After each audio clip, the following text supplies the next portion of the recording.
Hello, everyone, and welcome to episode 46 of Sights on Sinnoh, the Diamond and Pearl anime podcast, heading closer, ever so close, to Brilliant Diamond and Shining Pearl. My name is Will, and this week we are joined by one of our rotating co-hosts, Carina. How are you doing? Hello, I am good. How are you, Will? Doing good. I am excited for this arc. I think we had an okay start last time, but I'm just I think this is a great little moment for a lot of reasons, and I wanted to see if you were excited for the Piplup moments that we got in this. Yes, Piplup was real MVP as usual, but Piplup did have some very cute moments. Although I will say so far, my second favorite Piplup moment in the Diamond and Pearl anime so far. The first being when Piplup is a magician, because that was very cute. Second is the episode we got a few episodes ago where it opened to like Piplup and Pikachu like marching along and singing, and I died. That was really cute. And then Piplup stops because his tummy is rumbling. Oh my gosh. Anyway, Piplup real good as usual. Definitely, and I think that was also the Dustox episode, right? Yes, which I hear, I really liked that episode. I hear y'all did not, but I digress. Hey, I tried defending it, but Greg really deconstructed it. So when you get a chance and that's out, you'll hear my efforts at least. In vain? Looking forward to it. Yeah, it'll be a fun time for sure. But this week we're also in for a fun time as we cover episode 23 and 24 of Battle Dimension. The first one being titled Staging a Hero's Welcome. So, for this, the blurb reads, the day before the Wallace Cup, Zoey shows up at Lake Valor for the competition. She says hi to Dawn and meets May for the first time. While she's there, she also admits to Ash that coordinators can still learn a lot from regular trainers. Okay, this was like I wasn't expecting this. I don't know if it's supposed to be a big moment, but I feel like this is a big old 180 flip-flop that Zoey did right here. Cause wasn't she like super duper mean about this before, being like, why are you doing both? You can only pick one. And then I feel like that wasn't really like a plot point that we dwelt on with Zoey, and then suddenly she arrives and she's like, great, I have suddenly decided that I changed my mind. So, she actually did kind of come to this realization before in Hearthome, right before the tag battle, because she battled with Nando, who is like the exact thing that she's against. Someone who's very much decided to pursue both contests and gym battles. And after losing to him, that's where she kind of changes her tone on that. But I think that kind of got overlooked because then we got the tag battle and that was the end of the season. So Okay, cool. Yeah, I have zero recollection of that. yeah, it's a cool moment. I kind of enjoy that they make that more explicit in this one because that whole episode was very much focused on Dawn. So it's good that they didn't try to also squeeze that conclusion in there at the end. But it was kind of obvious seeing like that she recognizes Nando's talent and that he's not doing it because he's like undecisive or he thinks less of contests. And I think it's overall good for her development. But this episode also starts off with a really cute Piplup moment as they're eating these massive cookies. My gosh, Piplup holding this cookie, sitting next to Munchlax holding this cookie was real cute. Yeah, like May, Piplup, and Munchlax are all just like munching away super happy, and then Dawn just looks at her like, like what am I doing with my life? But of course she's still kind of nervous about what the contest holds. And isn't really enjoying herself in the festivities outside the Lake Valor lakefront facility, basically. And this is when Zoey comes up, as I read in the blurb, and meets May for the first time. I feel like this was very underwhelming. Yeah, I haven't watched any of the anime aside from Sinnoh and a very little bit of like Kanto early days, so I have never seen Mei in the anime. I have heard of Mei in the anime, but I was like, I guess this was Dawn from Gen 2, Gen 3, I don't even know. Hello, I guess it's a big deal that you're back, but yeah, like it wasn't like, whoa! It was just like, oh, hello. Yeah, it was very like, oh, hi. Like zero admiration or anything. And what's weird is in the previous episode, Dawn was talking about like, oh yeah, I hear they call you the Princess of Hoenn, and I was like, oh, that's new. Like that wasn't in the Gen 3 anime. So now that puts me more into question, like, did Ash and Brock really hype up Mei for Dawn or something? Because I feel like Zoey would know of her if she's like, she has a title as a coordinator and all that. Yeah, I don't know, man. Yeah, but yes, Mei is from Hoenn, Gen 3. So it hasn't been too long since we've seen her, since she was right before Diamond and Pearl in the Battle Frontier saga. But yeah, she's back. She has a new costume because before she had the Ruby and Sapphire attire, and now she has the Emerald costume. So kind of showing that she's upgraded as she is now traveling Johto to get her contest ribbons. Clearly has already traveled with Ash through Hoenn and Kanto, gathering ribbons there for contests. We also get a little moment with Jessie because she is competing as Jesselina and thinks that James and Meowth helped her win the Solaceon contest.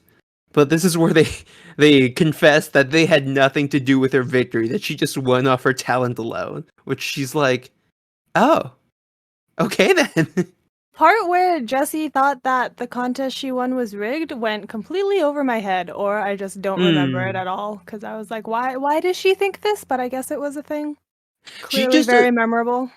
It's not a huge plot detail. It's more just to show, like, she's weirdly not confident in herself to win, even though she thinks a lot about her persona as Jesselina, which I thought was a weird contradiction. But thankfully after this, they brush over it pretty much. And we just cut to the next day where we have the first round of the contest starting and a super flashy entrance from the man of the hour, Wallace. Yes, yes, it is Wallace. What are your thoughts on Wallace? I don't know. I think he's fine. He like Okay. I don't know. He's fine. I like how he stands up and closes his eyes every time he's giving like a judging thing. It's very dramatic. Yes, he pulls up quite the performance. And meanwhile, we have people in the back getting ready for the contest and in the dressing room, and Dawn's just like she's full of nerves. Her hair's a mess. Mei and Zoey are like, and then May's like, okay, I'll take the brush and help you out with the hair here. Yep, Dawn's worrying about her hair as usual. Yeah, she does this a bit actually. I don't know how to feel about it. That this is how like it ends up being portrayed, at least for her, when she's nervous.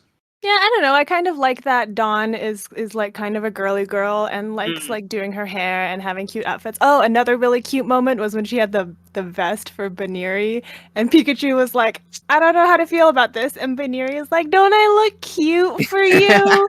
And it was good. I was a little bit disappointed that Piplup didn't have a new contest costume, but Yeah, okay.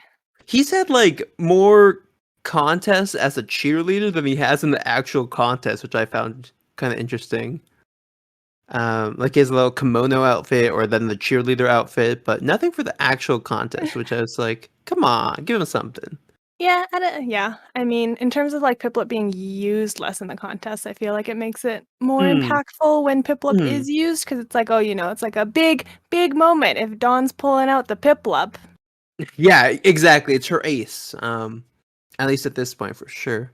So, And yeah, also, just while we're talking about costumes, sure. Ash has a contest costume now. Yes. And it's so cute and dapper, and he has like a little hat. He looks like a little old man. I love it. Well, yeah, let's talk about the humans here as well. So we have Ash in that costume, which I believe is directly from the games, if I'm not mistaken. When you go to the contest hall and dress up, to give you something really similar, I think Ash just added the hat in this case. You also have May in an interesting new outfit. Yeah. I don't know whether she had like fancy costumes, because I remember in the very first contest episode when we were talking about Dawn's outfit, Yes. you or somebody was like, yeah, it's like interesting that she has this whole getup because May didn't really. So yeah, I don't know how this compares to May's old getup, if it's different. Right. So for contests specifically in Hoenn, everyone just competes in their normal like street clothes, basically. Boring. Yeah, exactly. So they decide to spice it up in Sinnoh to match the games as well, where you actually change into your like performance attire. Um, and everyone here has something a bit special, I guess. Except Dawn's not really. I kind of expected her to have something more. For like the Wallace Cup. Because Zoey, who we have seen before, is wearing a bit of a different outfit. She still has like the suit, but it's a different color, like a cool deep maroon. Yeah, Zoey also looks very sharp. Yes. I think that's really it here. Yeah, Jesselina and Dawn actually just have their kind of default competition costumes, which I was like, oh, okay, that's Wait. fine. Something I just remembered that I forgot to look for. Was Dawn wearing the Piplup necklace that May gave her? No. Aw, sad. Yeah, I mean, yeah, because we only really see it there. I feel like it'd be a great little match here, but I believe it comes into play later in the show. Okay. But I yeah, mean, if this. Dawn's not gonna wear it, I want that necklace. It's very cute. Yes, Pokemon Center, get on that. We meet the judges, of course, Mr. Contesta, Mr. Remarkable, and Nurse Joy. Yes, and Wallace, who Yes. they were like, Wallace, who was very kindly agreeing to sit on the judging panel for this. And I was like, wasn't that a given? Does he not normally sit on the judging panel for his own contest? I kind of assumed that was gonna be a thing. Like if you're the host, you gotta do something. So yeah, he's gonna do this, and it's a big deal. But what's even a bigger deal is the prestigious Aqua ribbon that the winner will earn. And Marion clarifies that if you win this ribbon, it counts as a ribbon in any of the regions that hold contests. So Kanto, Johto, and Hoenn coordinators such as May can also win this. Yeah, So, big stakes. what would you feel about like a gym badge that you can use across different regions? I think it's a little bit different because with a gym, you have like a leader who is from the region and that's their home base, right? But for Right. contests, like it doesn't really matter where you're having it. Like people will Mm. travel to Mhm. the contest. So I think it makes more sense to have one where like you can open it up to trainers from a wider variety of regions to like get together and compete. Mhm. Like I think that kind of makes sense. Whereas for a gym, it doesn't really make sense because like why would you get a badge from somewhere else to count somewhere else, just like get the badge from the place you want it to count for, you know what I'm saying? Yeah, totally. This is like a competition where it's a tournament style thing, but badges are very much like a one-on-one interaction with trainer and gym leader. Yeah. And here we start off with May's War Turtle, and it comes out with a bunch of pinkish bubbles, I guess. To me, it looked a little weird. I don't know if it was just the animation, but it felt like the bubbles weren't like matching what like War Turtle is present, I guess, so when it came out. Yeah, I don't know. I like when the ball seal, whatever, capsule, sparkle pink bubble thingy happened, Yeah. like in my brain it was set up for like a purple war turtle. Like I was like expecting like a shiny war turtle, and then it was like Yeah. kind of off-putting that it was blue, and I was like, oh, okay. Don't know why That I was expecting a shiny there, but okay. I think I was too. Like now that you put it that way, just in terms of the tone, I'm like, it feels like it would be great for a shiny. Otherwise, like make the bubbles more blue or like purple. But yeah, it wasn't the best match for the tone, I guess, in terms of hue. But backstage, we get Dom pulling out the Pokédex for War Turtle and learning that it's the evolution of Squirtle, and that its furry tail is a very popular symbol of long life, which is kind of similar to the games as well. But we even get a little flashback here of how Squirtle used to be, which was, which is very much a crybaby Squirtle that May got from Professor Oak when she first started traveling in Kanto. And Oh, well, that's nice. yeah, it's so nice to see it more developed because most of Battle Frontier, like Squirtle wouldn't do anything except like eat and just act like a brat. So Can I'm relate. yeah, I'm thankful it's developing here. That would be nice to see its evolution. Unfortunately, we don't get that, but we do get a bit of cameos. So there is someone with a kid with a green shirt and glasses calling over a couple to the couch to see May. Did you have an idea of who that was? Oh, was that her brother? Yes, that's her brother Max and their dad Norman, who is the gym leader of Petalburg in the Hoenn region. Oh, fun. Yeah, so she kind of takes the place of the player character in from the games. And then we also get a shot of Johto, Ecruteak City specifically, where we see 3 people that we met in Battle Frontier. Well, 2 of them technically in Hoenn before, but those are her like most notable rivals. Which, to me, looking at this now compared to Dawn, kind of pales in comparison to the quality of rivals that May has, at least compared to Dawn. So just a little Easter egg there for people who watched the show before. But to the actual performance itself, we start off with a cool rapid spin trick from Wartortle.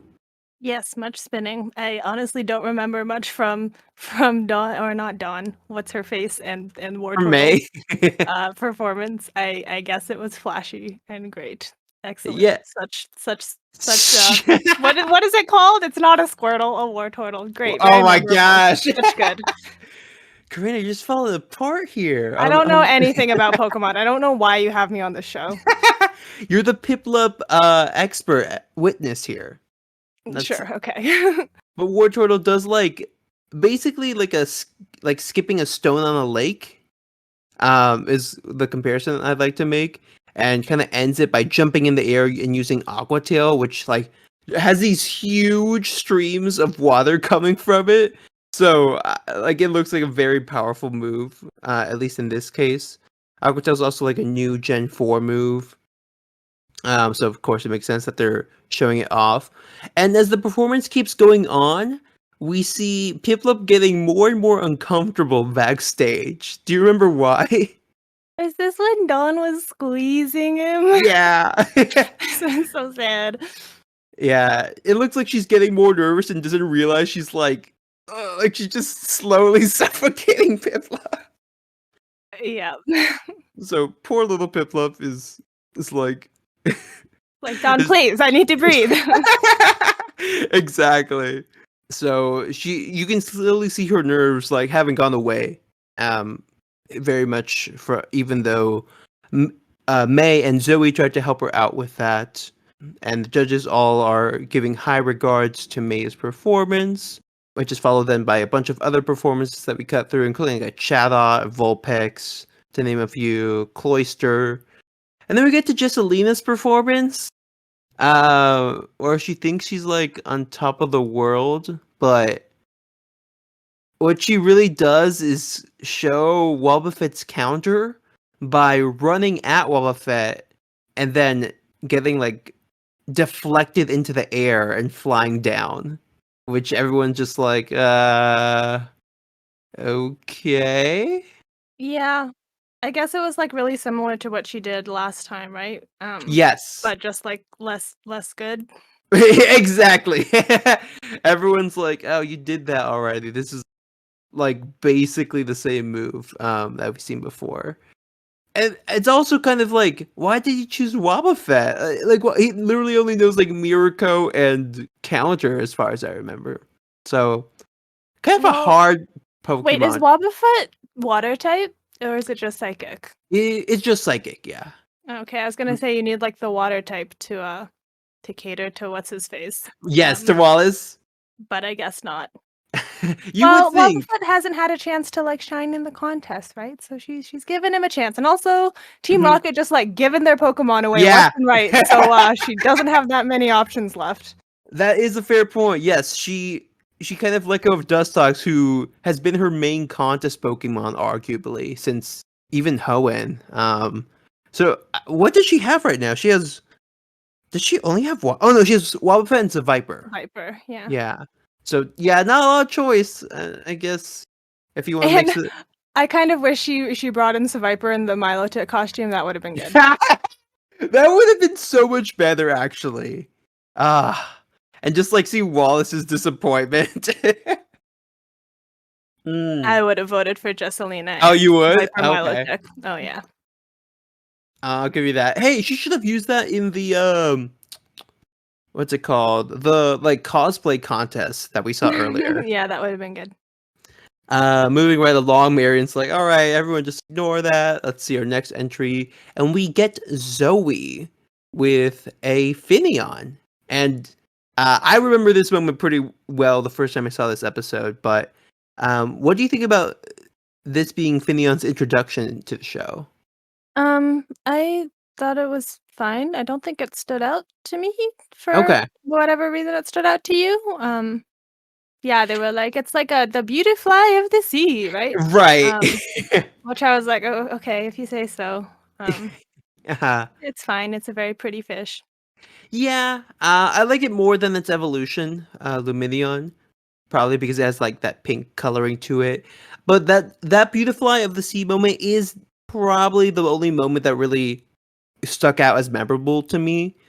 I think it's primarily because Beautifly's signature move is Silver Wind. So that's the equivalent that people are trying to make between this is why this Pokemon is the Beautifly of the blank, basically. But yeah, it has a cool silver win, which I thought was going to have more of an impact, honestly. We do see a safeguard, though, and a portrayal of an HM, which I thought was kind of cool. It uses waterfall and causes like a spout of water to rise above it, and then it kind of like circles around it. So that kind of shows how waterfall looks like if you're not at an actual waterfall in like a battle, basically. Cool. Uh, Yeah, I didn't really pick up on that, and I don't think I've ever really thought about how the HM waterfall would look. I think I kind of assumed it would just like granted you a magical ability to swim up waterfalls, but I guess it makes more sense if it like can spout you up to the top of a waterfall. I don't know. Right, it's not just like climbs the waterfalls. You know, it causes water to like bend the way it wants to, basically. But it looks like a really good performance for Zoey as well. As we wrap up here. Oh, this is an interesting point. So you remember when we predicted earlier what water type Zoey was going to catch at the river? Yes. She caught Shellos, but then apparently she also like went on to catch this Finneon. And then Yeah, I guess so. yeah, I'm like I don't know. Well, honestly, I can see why Finneon might be stronger in contest than Shellos. Like we only saw What are you Shellos up. talking about? I love that adorable squishy turtle thing. So Uh, graceful, such elegance. the sea slug, I Yes. believe. Yeah, Yes. yeah. That's fair. It does have a really nice pink to it. I'll give it that. Then we get Ash's performance here with Weasel. And it's something. He starts off with an Aqua Jet charging through the water, and it's very clear that Ash is like going for the power aspect. Like, look how strong and fast my Weasel is, which I thought was kind of neat. And we see its inflatable collar used as like a signature move for it almost as it breaks in the water, which I thought was kind of neat. Um, Yeah, I think this contest style makes sense given that like mhm. Ash is obviously more about battling than contest, and like the whole reason that Weasel is now with Ash is because Weasel is also more about battling than contest. So I think it Exactly. makes sense that if they're gonna be doing a contest, which I was like, well, I thought the whole point of trading Weasel was that Weasel didn't want to do contests, but like, okay, whatever. Yeah. Um, that if they're gonna do this, then it's gonna be like epic or something. Right. It goes more for like the aggressive style of gym battles that Ash is much more versed in for sure.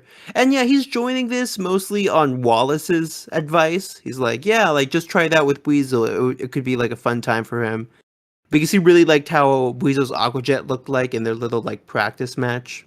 But we do get a like cut to Paul, who's at a Pokemon Center somewhere, and he's like, what does he think he's doing in reference to Ash? No, I don't know. I just want Paul to go away. I don't know why we have these unnecessary Paul moments where it's just like, let's just have Paul in a maze trying to catch a Furo. Let's just have Paul like walk up on you doing something else that happened a few episodes, and like let's just cut in Paul like being mean at this TV when he has nothing to do. Like, just little reminders that this big jerk face exists, and you can't just let him like fade into obscurity. No, we have to be reminded of his existence constantly, which I don't love.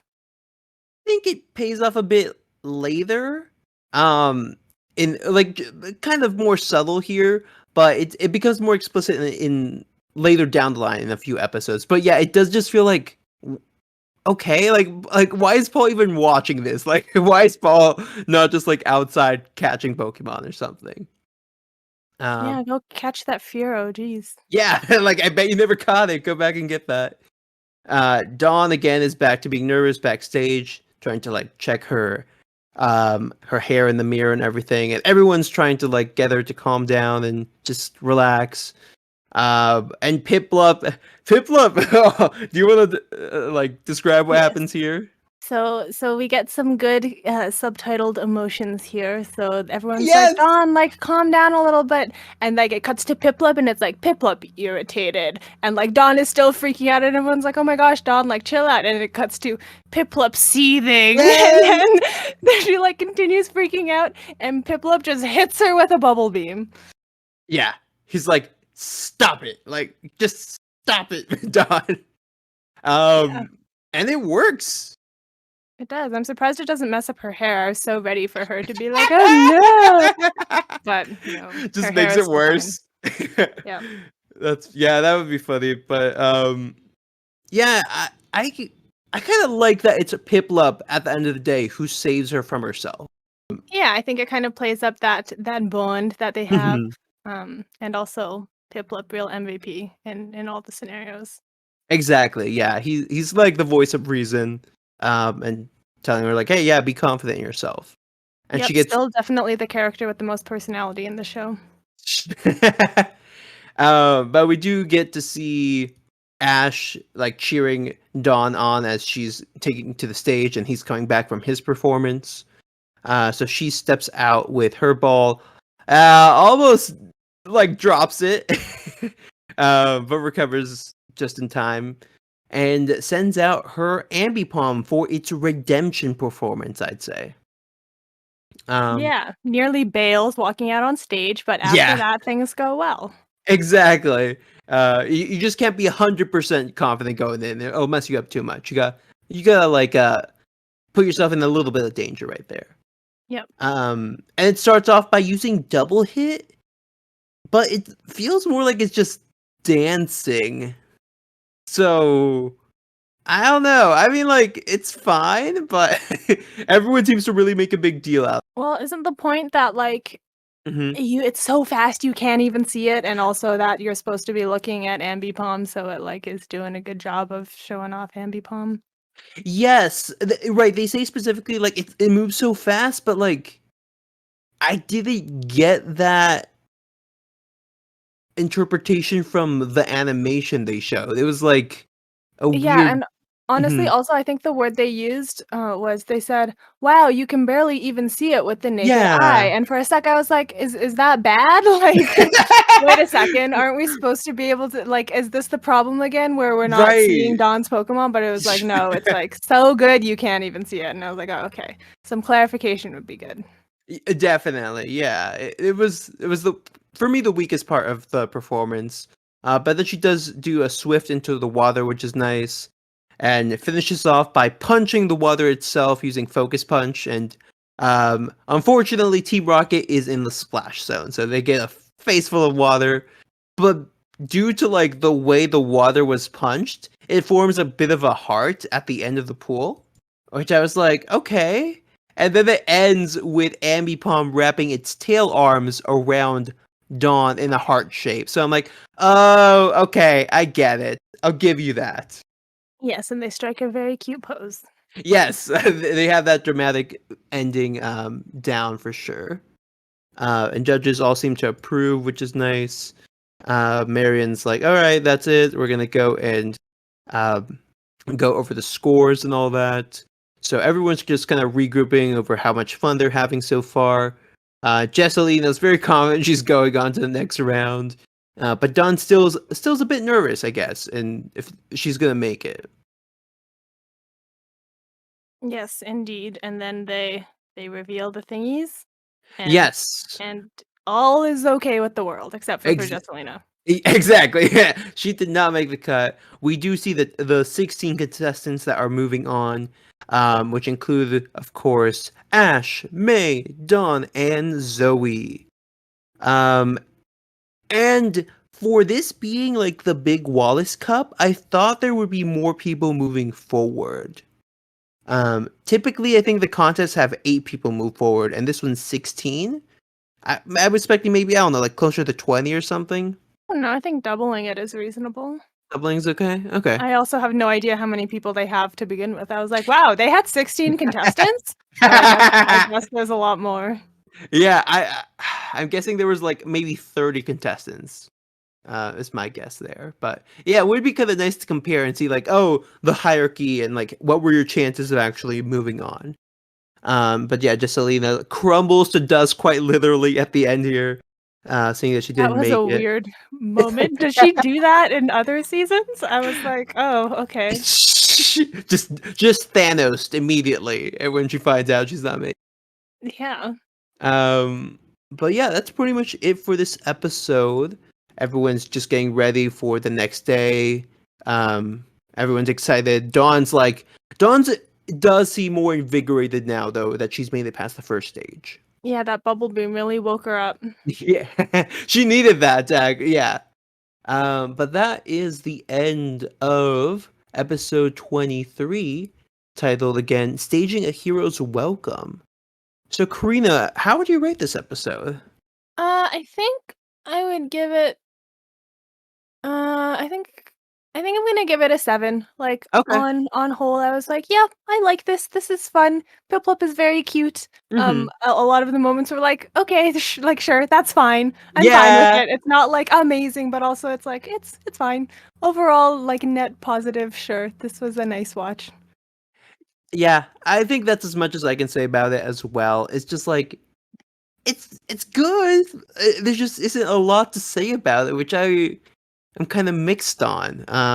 Like we have 3, like 4 if you count Ash, like main characters here competing, but there wasn't a ton to write home about, and I don't know if it's just that they need to squeeze everyone in, and that made the performances a little less thorough. Or just because they want to like save time for what's going to happen in the next few episodes.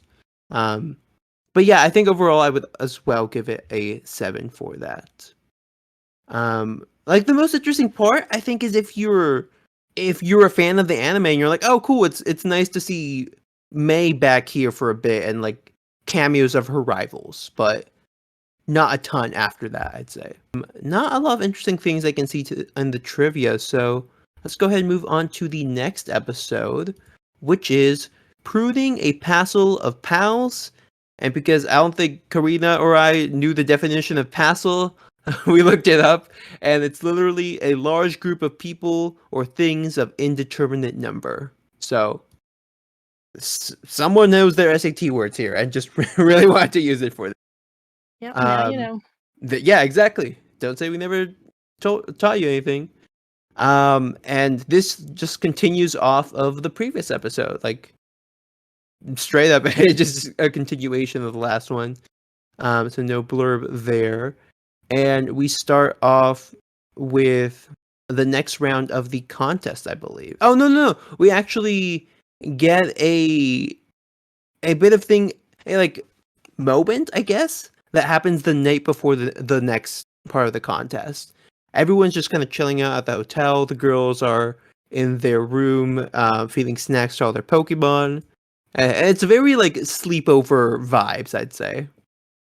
Yes, well, they're all in their jammies, sitting on the floor having snacks. So yes, very sleepovery.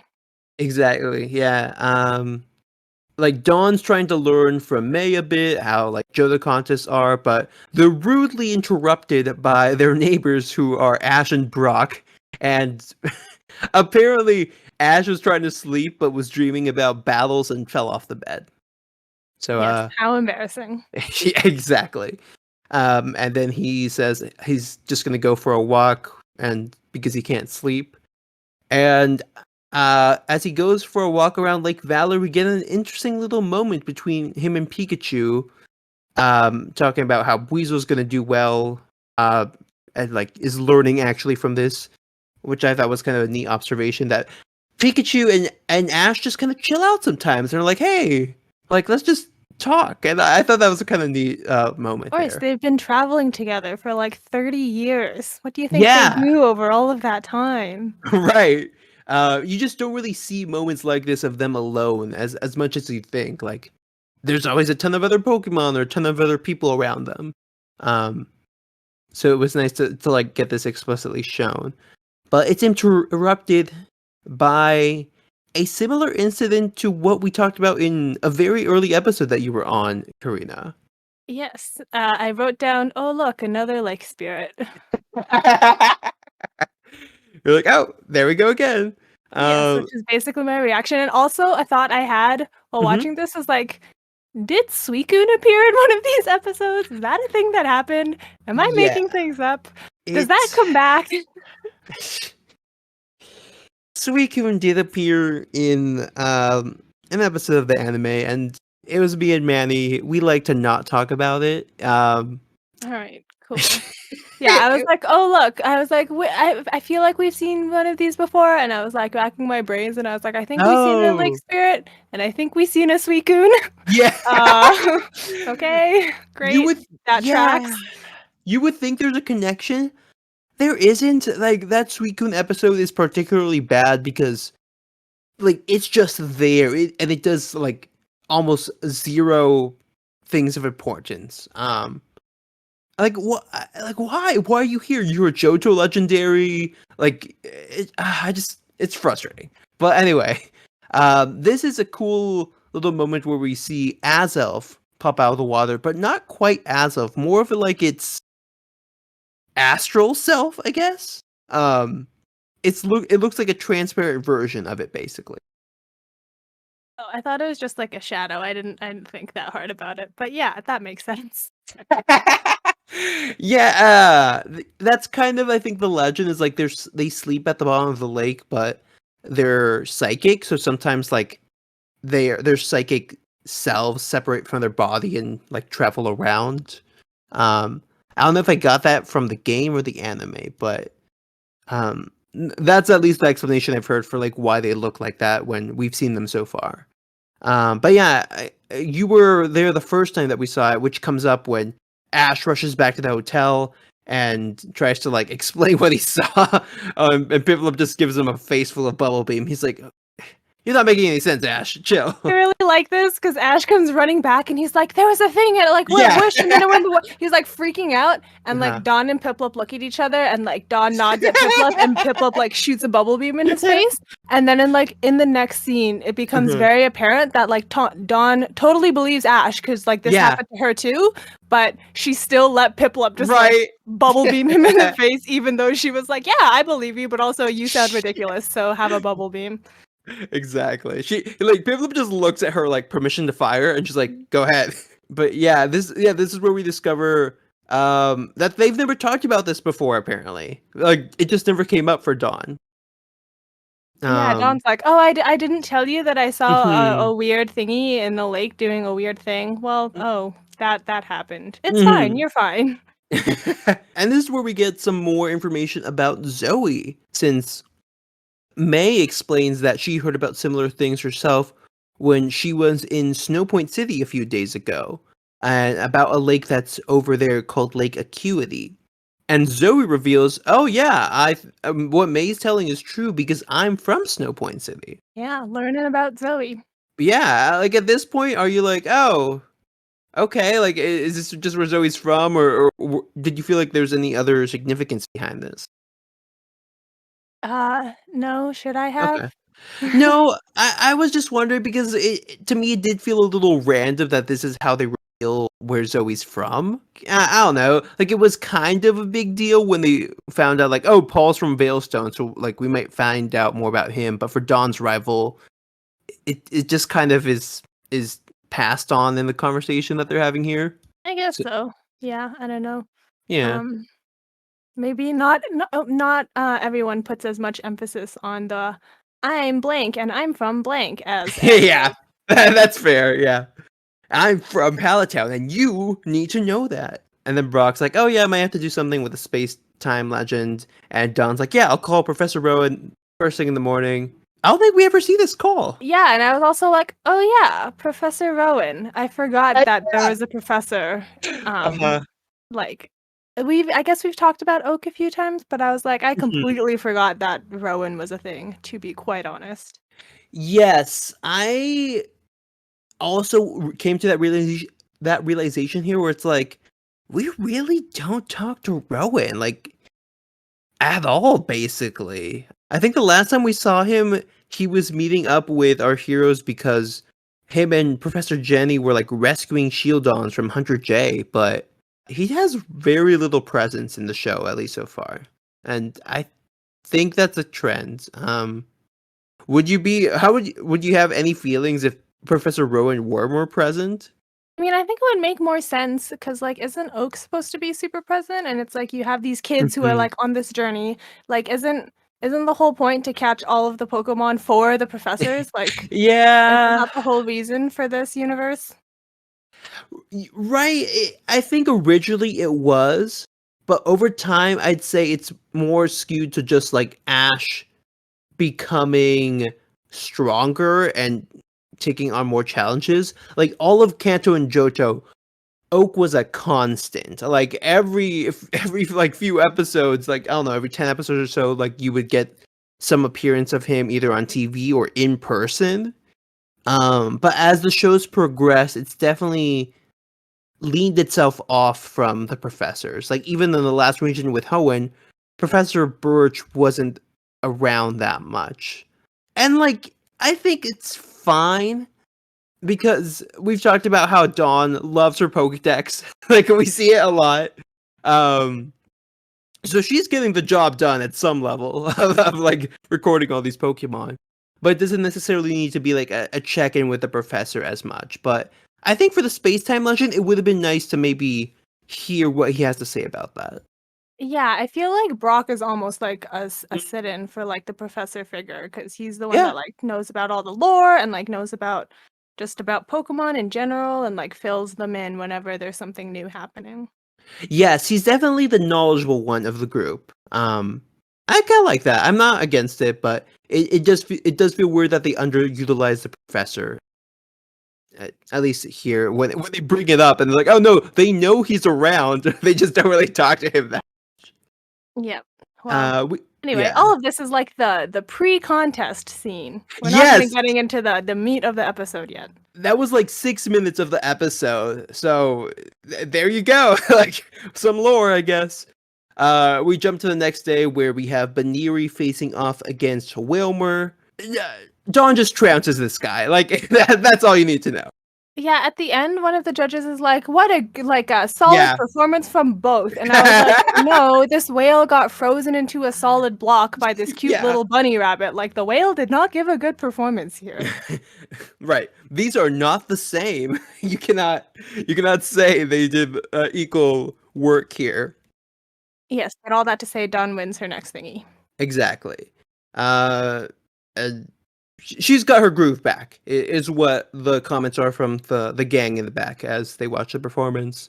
Yep. Then we cut to the next one, which is geez, there's a lot of talking between these two matches for some reason. I don't know why.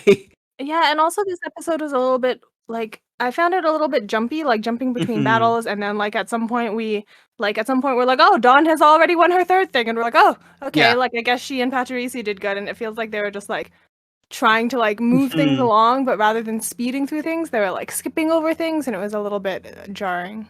Right, like we get some montages, kind of. Like they're just like still shots of the battles, but you hear like a voice or two usually, of like one of our characters.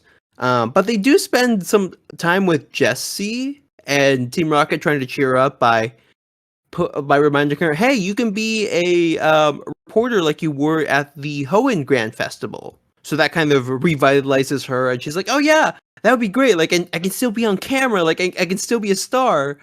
So she changes into that outfit that she had back in Hoenn and takes on that persona of Yesterday. Jesediah. Yeah. What do you think about just this look for Jessie and this persona? I mean, the look and the persona are fine. The name is super weird. Yeah. I looking at her Jesediah costume, it kind of feels like a prototype for her Jesselina costume, at least in color. Yeah, I think they're like reasonably similar. And it could just be like Jesse's taste or whatever. Like, I think it's the like she has pigtails and glasses in both of them, right? Yes, I believe so. Yeah, the glasses are like I think something to like try to hide her identity, I guess. Very Superman of her, some might say. Yes. But yeah, that's pretty much what's going on with them. We see like the end of the battle between Dawn and like a Pelipper again. Like they don't really show a ton here, which I think is kind of weird. But the big focus does end up being Ash's battle with Weasel against a lantern. Yeah. And what did you think about this battle? It was well from the start. I was like, well, Weasel gonna lose because this is Yeah. an electric type, and and Mhm. like yes, Weasel like takes some real bad electric type hits, and I think it's Kyle is the other guy's name.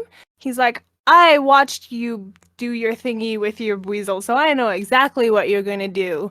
So naturally, so like he shoot the lantern shoots an ice beam, I think, and Ash is Mhm. like Aqua Jet. Yes. And it turns into an ice aqua jet, which Yeah. everyone is like, "Whoa, that's Uh-huh. unexpected." And I just wrote ice aqua jet, WTF. Do you remember where this comes from? They kind of explain it here, actually. They like explain at the end, they're like, "Oh, Don came up with this." And I was like, "I Uh-huh. have zero recollection of this, and this is super weird, and I don't know how I feel about it." Like, I get it's supposed to be like new and unexpected and super epic, but I'm like, Huh. ice aqua jet? Like, what? Well, that's actually the thing. So it is very weird out of context. Um, but the origin of this is that when Weasel still belonged to Dawn and she was learning about double performances, Zoey was actually teaching her by a river, and because Zoey herself was like injured basically, and she's like, "Yeah, have a practice battle with Ash, and I'll like coach you through it."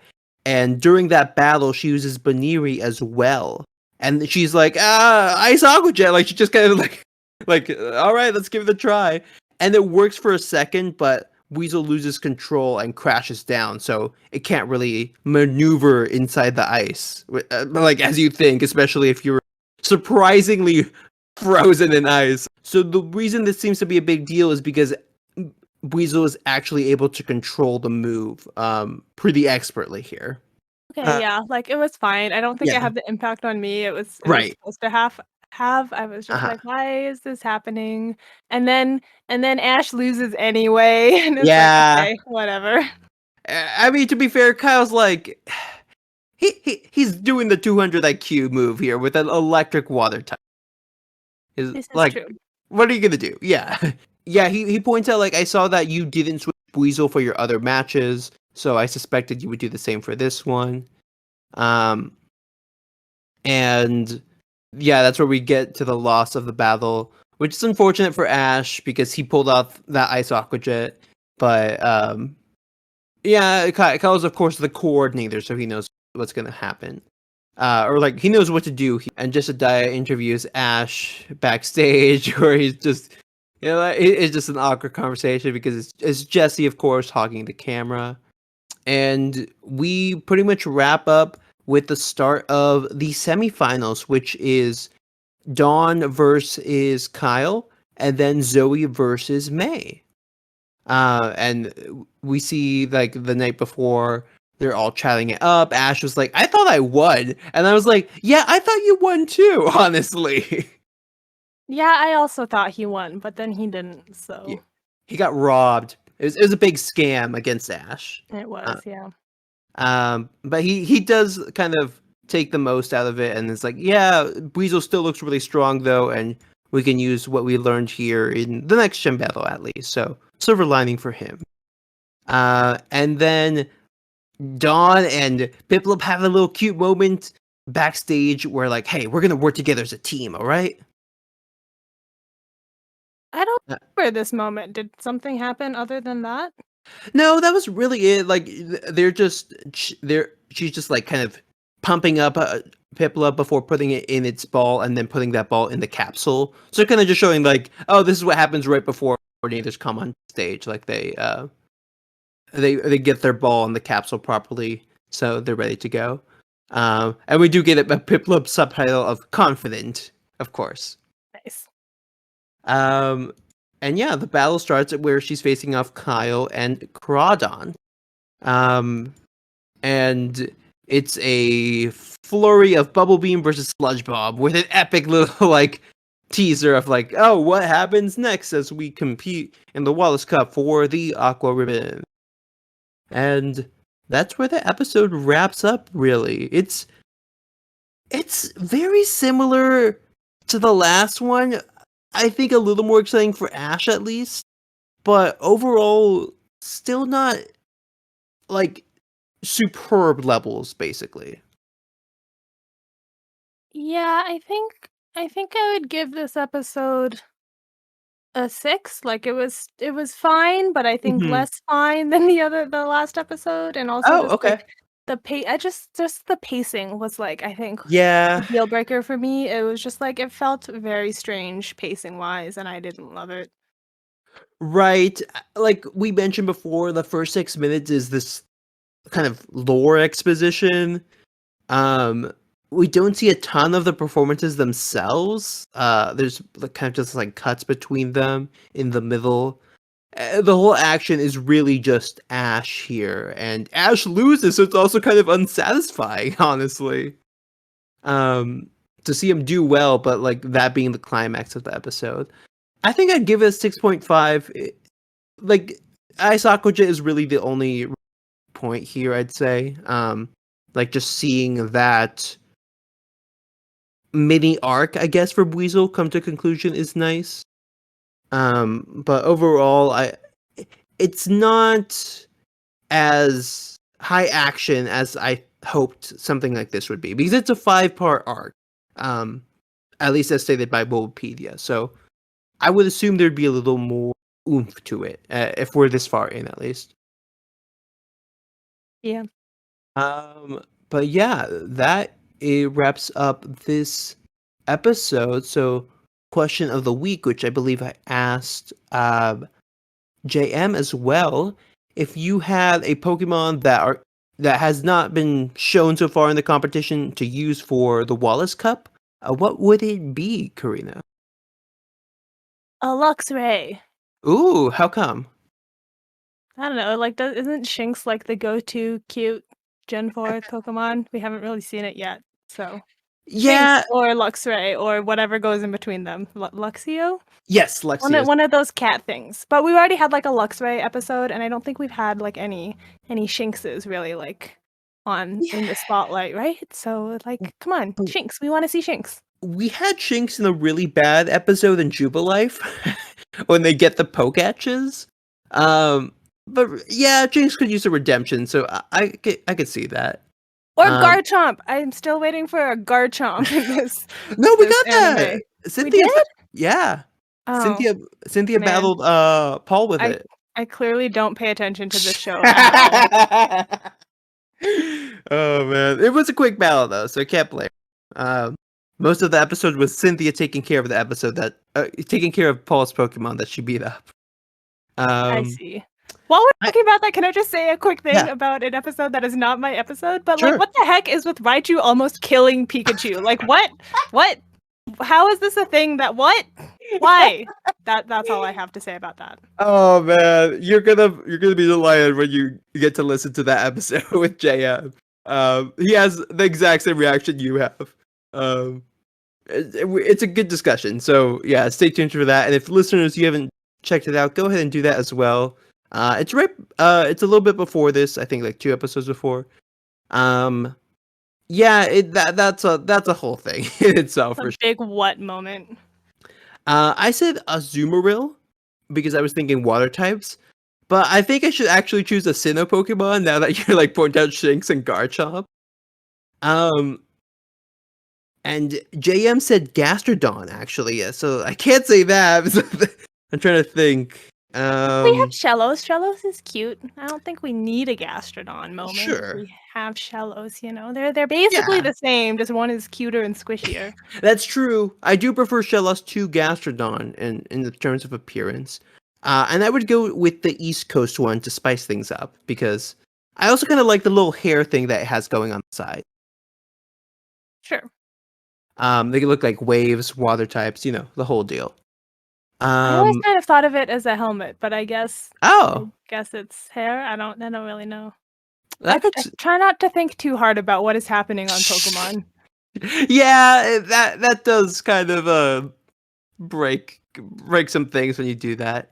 I am looking at Bulbapedia and it says Azelf is the debut here, but in its spirit form only. So apparently that's the terminology that they're using for that transparent. Yeah, spirit form, which is like, oh, that raises more questions. Yeah, so just like no Team Rocket Moto. I think Team Rocket's fine, honestly. They've definitely been worse in some episodes, so just seeing like, oh yeah, there'll be reporters, like, yeah, sure, they'll give them something to do. And that's not like involved with interrupting the story, which is nice.